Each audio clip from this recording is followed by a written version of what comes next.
Your collaborations are amazing with these amazing, talented directors. Some writers really resent anything but the script getting on there and nobody changing a word. But I think you welcome. No, I love it. I mean, you know, it's my secret. I always work with people who are more talented and smarter than I am. Right? They've all got Oscars. They're all like, I mean, it's quite a list. I've been very lucky. I've been very lucky. And I truly love working with other people because I find, you know, look, I started in television, right? I started in a writer's room. And when you're working with a great director, you're in a writer's room. It's just, you know, it's a writer's room too. Did you not start on the West Wing? I did. Okay, so once again, I mean, iconic. lucky, very lucky, you know, thank it, John Wells.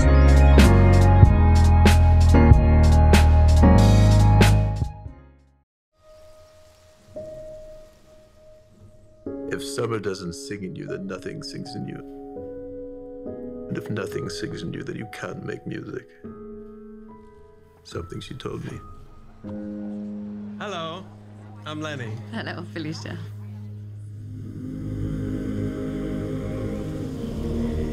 Oh, she's so beautiful. Tell me about her. Oh, she's wonderful. She's a lovely girl. What age are we living in? One can be as free as one likes without guilt or confession. Please, I know exactly who you are.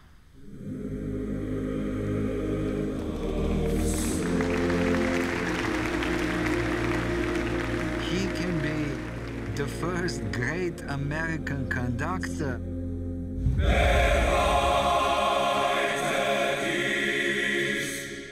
There's a price for being in my brother's orbit, you know that.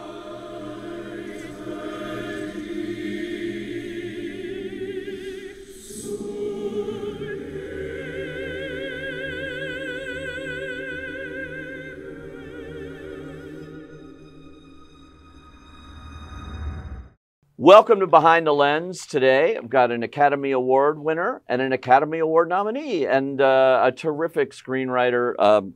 Many of his movies you know, Spotlight, for which he won the Oscar, First Man, The Post, The Fifth Estate, and now Maestro, which he has co-written the screenplay with Bradley Cooper. Welcome, Josh Singer. Thank you, Pete. It's good to be here. Yeah. Always good to be with you. It's interesting, all of those titles I mentioned have one thing in common, other than you, two things in common. Josh Singer, and they're all about real people. They are. Is that your specialty? Or, I mean, this has definitely gotten to be a trend, as we say in the business. I love doing real people. I love doing true stories. I find that going deep on the research is a wonderful way of procrastinating, something all writers love to do. Yeah. But to me, I love immersing myself in a world and frankly learning about that world and learning about these people. And I feel like that it's sort of the wonderful thing, you know, with Maestro as with, you know, First Man, we're looking at a different lens on Lenny than people really knew about. Right. In the same way with First Man, we were trying to take a different lens on Neil Armstrong. And that to me is what's really exciting, is when you can go beyond the icon, right? And get at sort of what made them tick, who they really were, you know, what was important to them outside of the art or the thing that made them famous. Yeah. When you did most of these films, like Leonard Bernstein's No Longer Alive, Neil Armstrong was not when you started that project. Yeah. You know, is that different than somebody who's actually living? I'm thinking of Fifth Estate, where, you know, you had Julian Assange attacking your screenplay, which can't be comfortable. Yeah, that was a little tough. That was a little tough. You know, to me, the big contrast, I would put it in terms of Spotlight, where we had all the reporters and they were so wonderful and really generous with their time. Right. Tommy McCarthy and I spent a ton of time up in Boston sitting with Mike Resendez and Robbie Robinson, Walter Robinson, and Marty Baron and Sasha Pfeiffer, and, you know, Matt Carroll, like, you know, Ben Bradley Jr. They were all fantastic in terms of opening themselves up, giving us, you know, because, you know, Tommy and I just didn't stop. And that was pretty wonderful because there wasn't really a story there, right? Other than we knew they got the story, but we didn't know how. Yeah. And literally it was only because they gave us all this time and we could really do our own investigation, Tommy and me, that we were able to get to it. You know, with someone like Neil Armstrong or Kay Graham or Lenny, it is more challenging because we don't have the individuals. Yeah. And so that's where we wind up often relying on the families. And so with, Neil, his sons, Rick and Mark, were incredibly valuable. We actually even got to meet with Janet as well, who's in the movie. Claire Foy does a beautiful job playing. Oh, yeah, right. Playing Janet Armstrong. So we got to meet with Janet a little bit before she passed. But it was really Rick and Mark who sort of put us in touch, along with Jim Hansen, who had written the biography, put us in touch with many people who had known Neil at NASA, Dave Scott, who had flown with him, Mike Collins, which was incredibly useful. And we took that same approach, with Kay Graham, where we spent a lot of time with Don. Yeah. Kay's grandson, Will Graham, is a wonderful writer out here. And of course, she was the publisher of the Washington Post. Correct. And so that was that Post. And that we never saw that side of her before we saw this movie, which is really interesting. That's right. I always thought that the story of, what Kay did, and it was really Liz Hannah who discovered the story. I mean, she did genius work. And then I just came along to sort of help out, get it to the finish line. But, it was really Liz who identified what a wonderful story it is. Kay was really a true leader in a way that I think we need more and more of in this day and age. And then, when it comes to Lenny, what's interesting is, there were a ton of folks, the kids were so helpful. Bradley got very, very close with them. They put us in touch with wonderful people. Ellen Adler and her daughter, Ellen's actually in the movie. Lenny's line, I slept with both your parents, came because Ellen Adler's daughter gave us that line, right? Wow. And, there's scenes with Cynthia O'Neill, never get another perm, another great line that Cynthia O'Neill gave to Bradley directly. Like, that stuff is invaluable. With Lenny, though, what we also had was there are so many different pieces, right? There are letters in the Library of Congress, many of which had recently become unsealed, between him and David Oppenheim, which sort of, showed us exactly who he was, in terms of his, his sexuality, gave us deeper insight into that. This wonderful letter from Felicia, which had recently been unsealed, where she says, I know you're a homosexual and may never change. I happen to love you as you are. Right. Let's see what happens if you try to do as you like without guilt or confession, please. Let's give it a whirl. Like, we steal from that letter and put it in the movie, right? Yeah. And it's only because, Mark Horowitz, who's the librarian at the Library of Congress, who's the curator of that, points us to that letter, and the kids point us to that letter. And then we talk to some people and they say, oh, you should read The Private World of Leonard Bernstein, which is this incredible book by John Gruen, which we pulled from. Yeah. To me, the joy of going deep on individuals, is that exploration, right. is that how do you find all the pieces to wrap around, the narrative, once you figure out what the narrative is. It's so interesting. You mentioned a book that you pulled from there, yet this is nominated, congratulations, again at the Oscars. But you pulled from a bit of that book, but it's an original screenplay. It's called Best Original Screenplay. It's not specifically based on any one book. Right, and it's I think people, even there was an article in the Times, and I think it was a really interesting and provocative article about what should be adapted and what should be original. Although what's funny is she didn't ever quite get into the mind of the writer, right? and the thing is, it's a very different thing when you have one book, yeah. right? Which I've done. I've adapted my wife's novel, right? Yeah. And it's like, you don't have to go and search out all sorts of things, right? You've got a book, right? Yeah. And certainly you've got to be original off that, but that's adapting, right? Yeah. Spotlight, for example, like, there was nothing, right? We had the reporters. Yeah. We had to go out and investigate and find that story by investigating with the reporters. Similarly, with Lenny, there is a lot of material, but it's all over the place, right? And this particular story is not in any of those pieces, right? Yeah. Sure, it's touched upon in Humphrey Burton's huge biography, right? But he doesn't give us that narrative thread, exactly. Right? In the same way, Private World of Leonard Bernstein is a slice of their life, right? Yeah. Right when Lenny's 50 and Felicia's, a little younger, and they're in Italy for 3 months. Yeah. And there's great stuff in that, but again, it doesn't give us that narrative thread. It's up to, Bradley and me, and really Bradley, who came in and said, this is what the story is. The story is the story of their marriage, right? Yeah. And so, to me, that's where I suppose there's a spark of originality, and that's why it's an original screenplay. Yeah. But again, look, that all said, like, I go back to this article that was in the Times, like, I think she raises some valid questions. I think it's something we maybe should take a look at. But I think you got to think about it from the point of view of the writer. as opposed to looking at like IP or looking at how it's consumed, right? That is exactly what I wrote about in one of my columns after the Barbie incident, where the Academy alone decided it's an adaptation because whatever, based on a doll line or something. But to me, it was so original, and you should go to the writer. What does the writer think? Because I don't think anyone other than those two writers could have written that script. Right.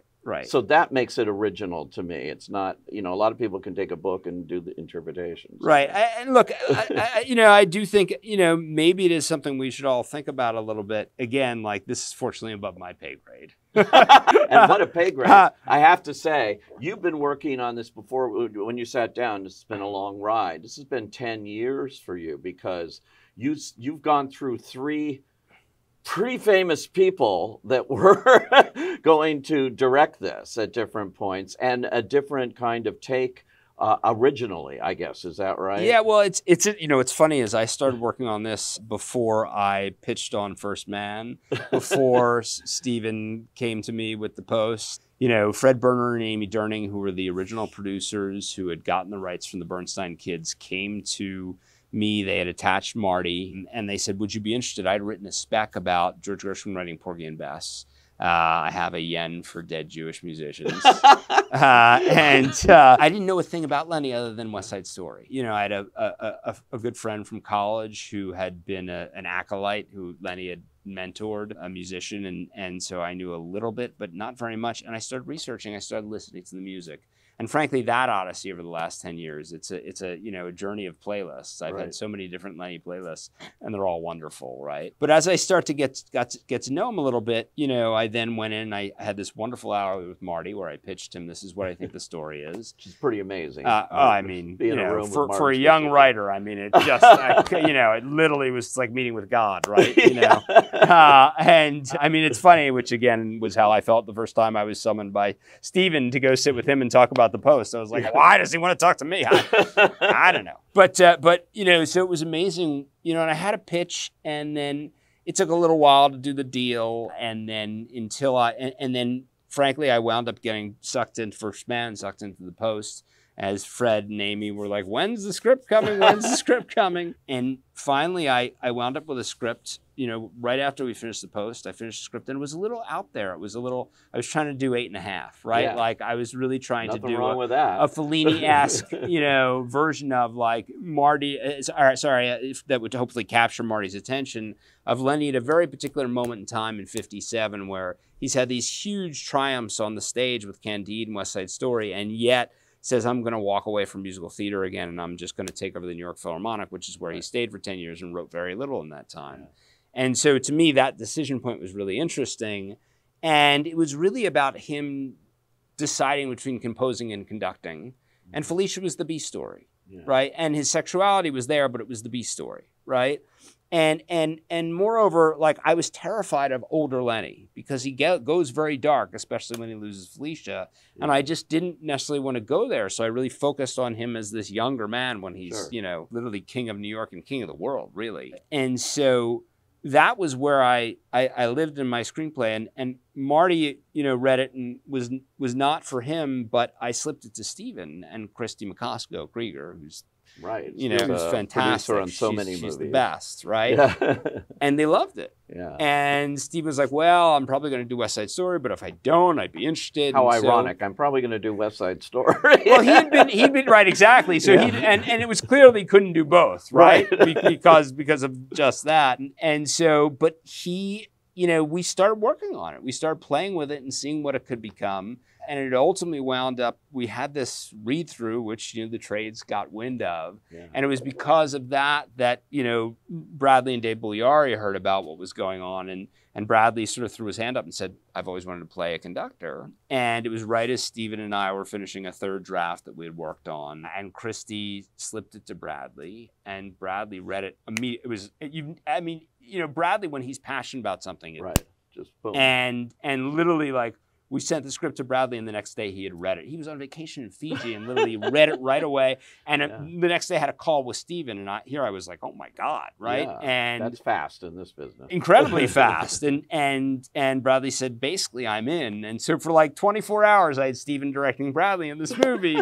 But very quickly, Steven was like, look, guys, I think West Side Story is going ahead, at which point Bradley said, well, I'd love to direct it. Yeah. If you come see Star is Born, which we did, and this is a pretty well-known story at this point. And Steven saw 10 minutes and knew that Bradley was a director. Because that was his first directorial. And extraordinary. You watch the first 10 minutes of that film, it's just extraordinary. And then Bradley came on board. And, what was interesting is that, Bradley very quickly, I joke, I started hearing the 3 words no writer wants to hear, page 1 rewrite, right? Or I'm going to bring in another writer that's has normally nothing to do with this. Those are normally the words that follow, right? That's always what you hear. Right, exactly. So I was like, oh God. But Bradley, to his great credit, was like, look, you've done a lot of work here, and I guess he liked the writing, but just wanted to do a different take, and was like, do you think you can pivot? And I said, I'd love to be in the trenches with you, and thus it began. And that was like 5.5 years ago. And how did that collaborate? Because one of the words I describe with you as a screenwriter is real. You write about real people quite a bit, and collaboration. Your collaborations are amazing with these amazing, talented directors. The best writers' room in the world is one where it's me and Steven and Liz Hannah. Come on, or me and Damien Chazelle. What a great writers' room, right? Yeah. And so the same thing happened with Bradley, and it was just really kind of wonderful from the get-go. Like when he goes deep, he goes deep. And he immediately was, first, was like searching for, what's this about? And that book I mentioned, Private World of Leonard Bernstein, not only did we have the book, but we had all these tapes from that summer of 1967 where, Lenny and Felicia are in Italy with their kids and with John Gruen, and Gruen taped them all. And we started listening to those tapes, and I was like, listen to this marriage. Like, because it was right at an interesting point where the marriage was just starting to fracture, right? Where Lenny clearly needed family and needed the marriage, but also was like, it's the end of the 60s. Like, people are a lot looser than they were when, when Lenny and Felicia got married. And so he's feeling this draw to do other things and to maybe be living his life in a different way. And so you feel the cracks. And that piece was sort of I think a real touchstone. And those tapes where Bradley could listen and think, and hear the voice and start to feel that voice. Of Lenny and Felicia, frankly, it became this real touchstone for us. And I think that's when Bradley said, this is the movie. Right. The marriage is the movie. Yeah. And so how do we construct a narrative around that? And that's when then we started, going back, doing more of interviews, reading the Burton book, there are like 7 biographies of Lenny, looking at all the video, listening to the music. And we also always, for Bradley, he was like, let's sort of bring classical music back to the fore. I think one of the most exciting things, look, the Oscar nominations, the BAFTA nominations are really nice. To me, what's super exciting is the album has been #1 in terms of traditional classical music on the Billboard charts. It was like, last I checked, it was like 4 or 6 weeks. Wow. The double album, the vinyl album, which is kind of amazing. And what I love about that is the music in the movie, it's this wonderful pastiche of Lenny's music that, most people, even Lenny lovers, don't really know. Music from Facsimile, is Psychosexual Ballet with Jerry Robbins in the late 40s. Music from Trouble in Tahiti is original first opera they wrote while he was on his honeymoon about a couple struggling. Right? They're all, not to mention Lonely Town from On the Town and West Side Story on the Waterfront, the one of the rare film scores that he wrote. However, I thought it was really interesting that those are used not in expected linear ways of, and then I wrote this. Correct. They're used unrelated score. And that was always the idea. And we wrote that into the script, like, let's score this movie with Lenny's music, or with Mahler, which he brought back, right? Yeah. And let's use that as a way to, you don't have to show people Lenny sort of, and then he did this, and then he did that. Like, let's bathe them in a, I had a buddy who saw the movie in Washington and said, that's the best Leonard Bernstein concert I've ever heard, right? Because it was in Atmos, and and it's just a wonderful way, I feel like, to sort of bring his music back to the fore. And so for me, and really for Bradley, I know this was very much like, it was very central. And so as we're writing and developing this narrative, we're also constantly thinking about, like, what pieces are we going to use? Where are we going to add this, add that to accentuate? Like the piece where they're sort of together and basically decide to get married, Lenny wrote these little piano anniversaries, which he dedicated to people. And that is the piano anniversary for Felicia Montealegre, which someone then orchestrated, right? And it's such a perfect piece to symbolize that centered, anchor that you provided. Or what about when they were in darker times, the choice to use music or not, or how do you do that in your screenplay? Right, and Bradley made a very strong call, which I loved, which is like, when they split up, we should have no music. And we had originally, in that scene when Lenny is doing coke and he's off, with the beard, we had originally had some Stones playing there, right? And Bradley was like, no, let's cut it.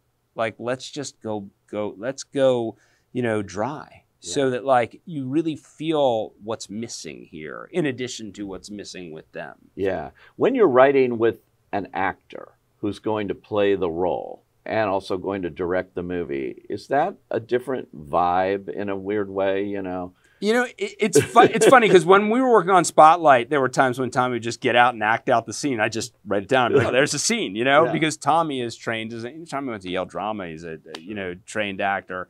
And so there's a little bit of that. I think what amazed me about Bradley is you never know what you're going to get. Like, Bradley's a movie star. Is he actually going to be, but he is, right? Like, that fight scene is almost all him. Oh, really? Right? Oh. And literally, like, there are all sorts of things I can point to. I was like, yeah, so he's not only in the trenches with me, right? Like, truly being a writer and a collaborator, but then, like, he did this thing, which, I've mentioned a number of times, but to me was really, it made my head explode in a wonderful way. We'd sit and we'd read the script together, right? And he'd read Lenny's stuff and I'd read Felicia's stuff. And then I'd read a lot of the other parts too. Yeah. Just read it aloud to hear it. And to me, it's the hardest thing. And I love rewriting. I love iteration. But it's the hardest thing when you're on the 75th version of a script, which I've done on many of my scripts, to see it clearly. And something about reading it aloud is super helpful in terms of, like, oh, wait, something's not working. You can feel it, right?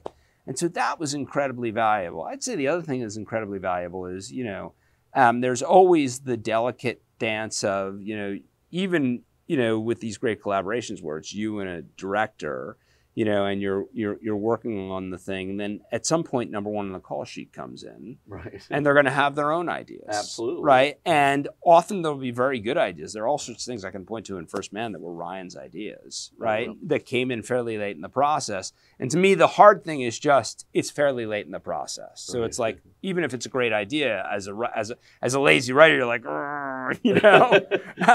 but what was wonderful is because I'm working with, not only am I working with my director, but I'm working with number one too. Right. Right. I mean, number two on the call sheet here, but I'm working with one of my top two on the call sheet. So, like, we're forging that vision together with, it's me and the director and the lead actor forging the foundation and the vision together from the get-go, which ideally makes it a smoother journey along the way. It's a very interesting kind of thing, and Bradley has become only the fourth actor to direct himself into an Oscar nomination for acting twice. Is that right? Yeah, Laurence Olivier is... Laurence Olivier actually did it 3 times. And Laurence Olivier is the only one to have won, is that right? Yes. Although maybe we'll see if we can change that. Yeah, and then Clint Eastwood and Warren Beatty. But it's a very interesting kind of little Oscar statistic there.